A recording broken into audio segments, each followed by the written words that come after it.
Hey everybody, so this video is for day 2 web challenge of the Hack the Boo CTF, the challenge Spookifier. So I guess the kind of same spiel apparently I'm going to give in front of every one of these videos is I'm traveling, so I'm on my laptop, don't have my normal setup, so if the sound is screwed up, that is why, and also if the resolution, I had to change some stuff, so hopefully it comes out okay, but if it looks all funky, I apologize. Hopefully there's some still redeeming information in this video. The other thing is I'm going to be doing these with an eye towards the person who's here to learn. Like, I figure that's why you're watching this video. Either you didn't get the challenge or it was kind of frustrating, or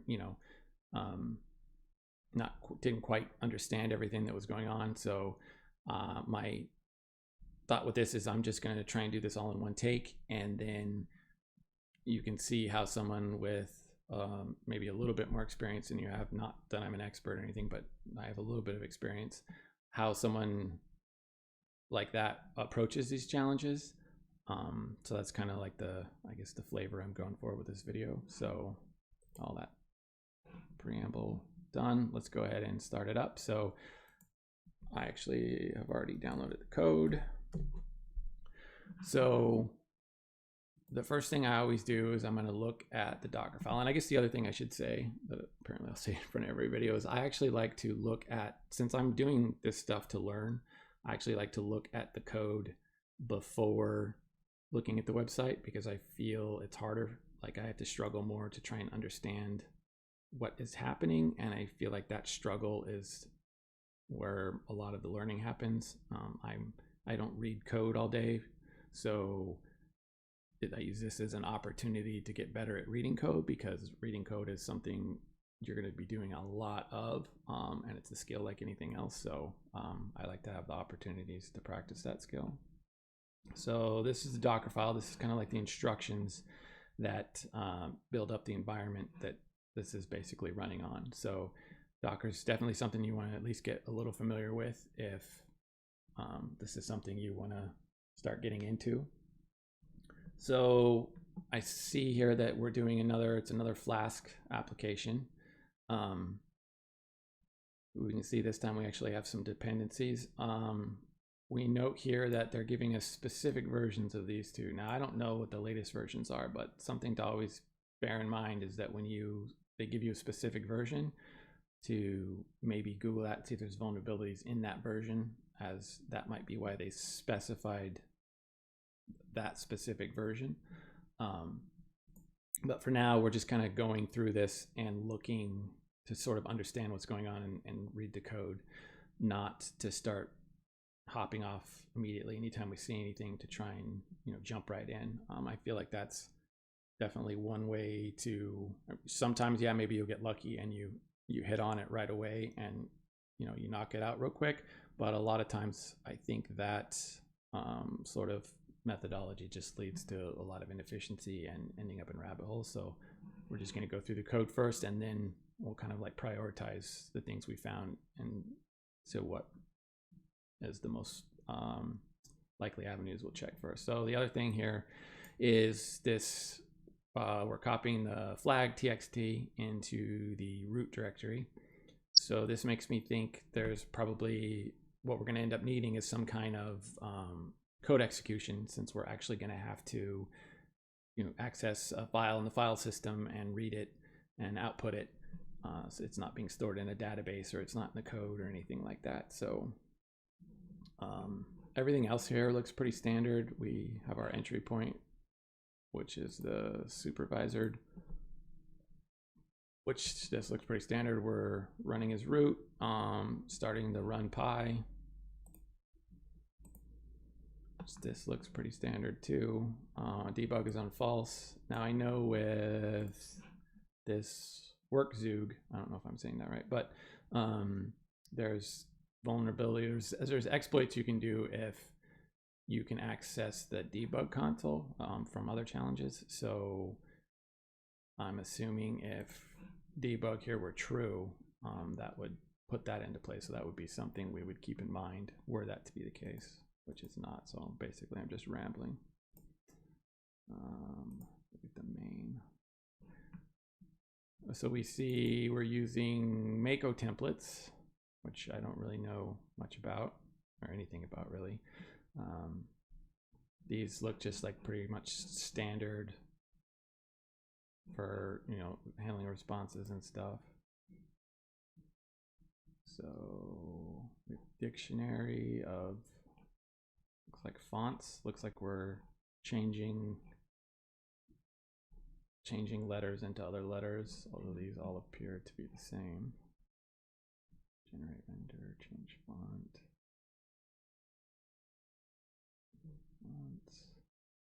Let's go ahead and look at the blueprint. So the blueprint, the routes.py is how it actually handles, it's the program that tells the code that tells it how to actually handle the requests we'll be sending to the server. So it looks like it's a pretty simple one here. Just any request sent to the web root, it looks like it's looking for an argument with the key text. And if that exists, that must have been in our, yeah, so that was in our util file. Oh, I didn't leave that open. That was in the util, the one we just had open. And then it's going to do something to it and render this template. It's going to pass in what we've stored in here into the output variable. So let's look at the template.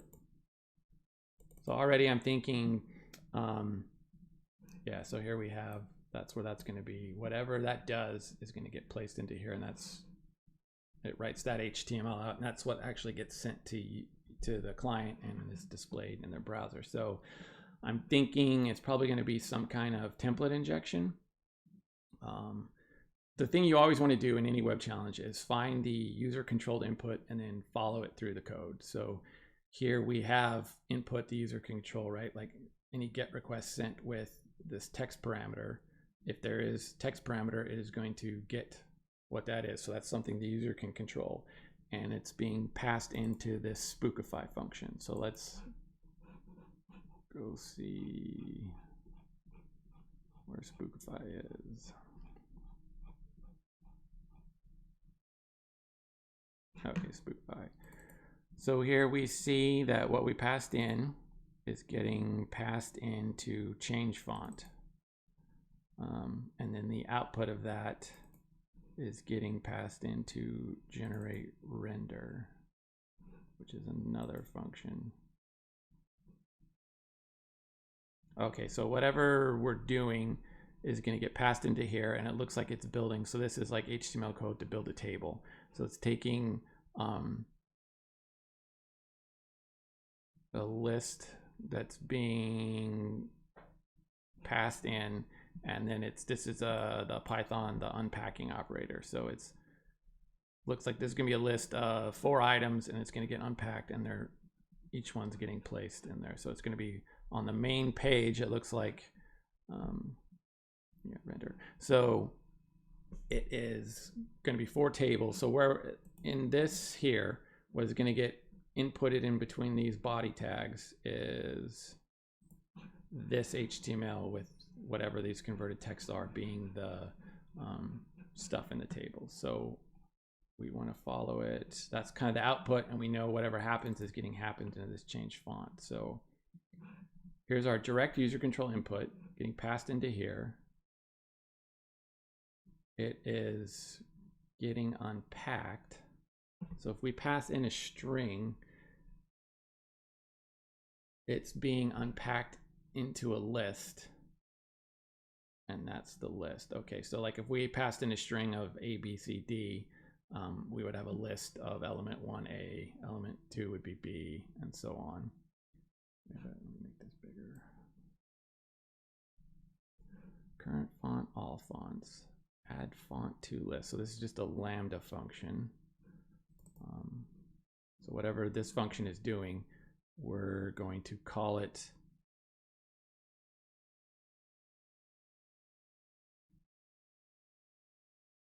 okay, add font to list. So it's taking 2 parameters, a text and a type. And the text is going to be our list of text. And then we have whatever this confusing as function is. So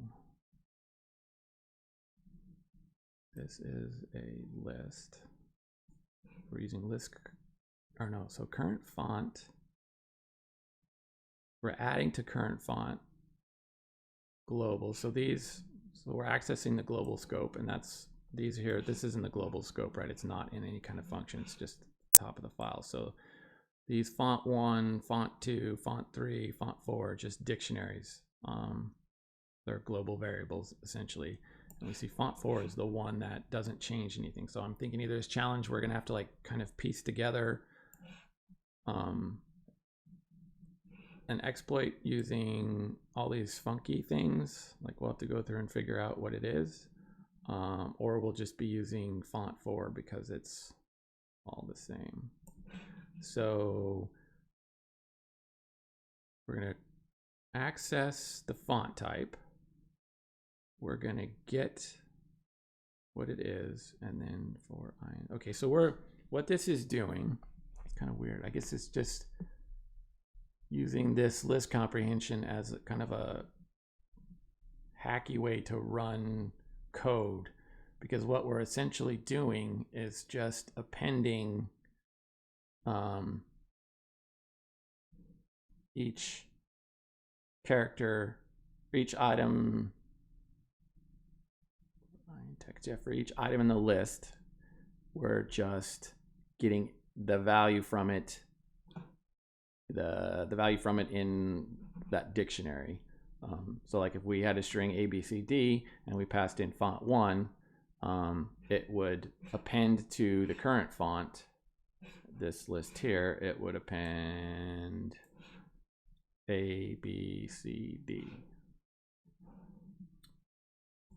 So we're building, it looks like a tuple. Or no, that would just be the code bracket. So, and then all fonts append. So that font list we just built, now we're going to join it together and append that to all fonts.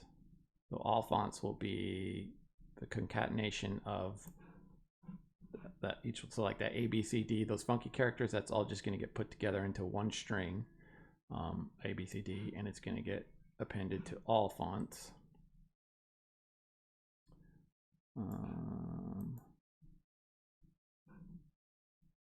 Open one to that one. Okay. And then we are clearing out current fonts. And honestly, I'm not sure what this and none is. So add font to, so this is just a lambda function. Or it looks like this is, so like I said, I'm not like a software developer or anything, so I don't necessarily know exactly what the reason for doing it like this way is and why it is and none. But I don't think it matters, because essentially what we're doing is we're taking whatever we passed in the text list or whatever. Sorry, let's run through this. Whatever we pass in as the value to the text parameter, it is going to get converted into 4 different strings, essentially, where the values will be whatever it's transformed into. So we'll have 3 things where it's like funky values, and then a 4th one where it basically does nothing. And if we see here, this one has symbols, and these other ones were just alphanumeric. So, and then all of that is getting rendered in the actual HTML, but nothing is being sanitized. So it looks like whatever's going to get rendered in this table, we could actually use template injection on. And so I mean, I feel like I have a good idea what this website does now. Like, we can enter in a string and it's going to convert it into a bunch of fonts, apparently spookify it. So let's see how close we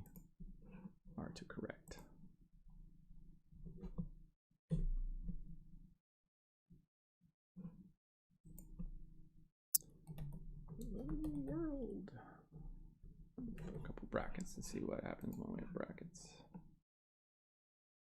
Yeah. So spookified it. So here I think is what we're passing in. See, we got this text equals, so we could just change this to whatever we want. And that's what's going to get done. So what we need to do then is, now we know we're using Mako templates and we probably have template injection. So let's actually go ahead and just Google for that.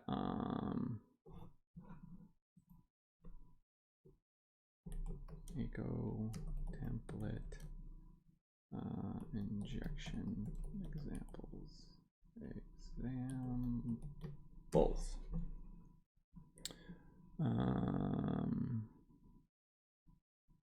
So hat tricks is usually, I either always usually try and go to hack tricks. I don't know why I call it hat tricks.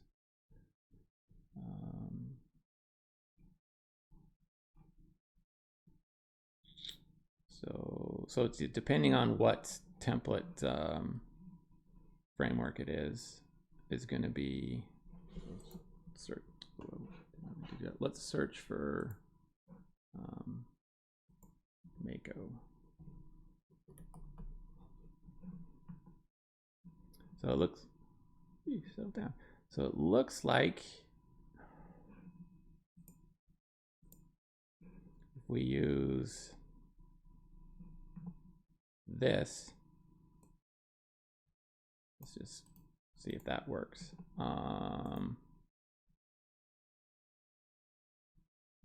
That will get rendered in x equals OS pop open. And then we're rendering x. Maybe I want to stop it.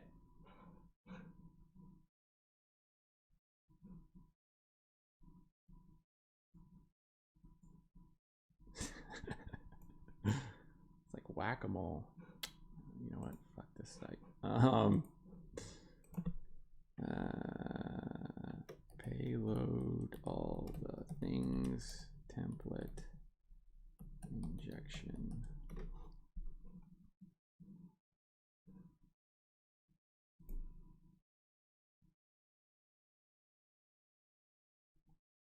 And let's look for, here's Python Mako, direct access to OS from temp. There we go. So let's do this. Jesus.